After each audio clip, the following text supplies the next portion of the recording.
Please like, share, and subscribe our channel. Must I hope you all will be fine and pretty today.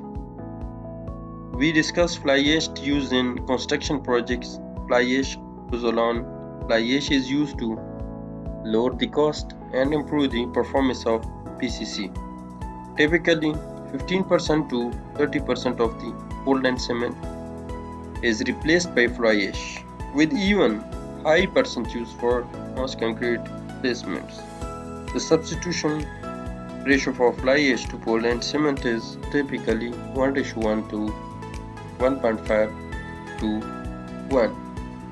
The fineness of fly ash is important because it affects the rate of pozzolanic activity and the workability of the concrete specifications required a minimum of 66% passing the 0.44 mm cement factor.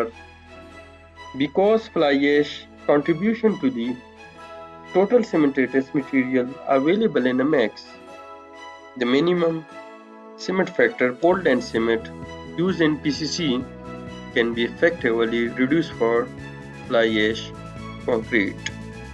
Fly ash particles react with free lime in the cement mix to produce additional materials and thus to increase long-term strength. Thank you.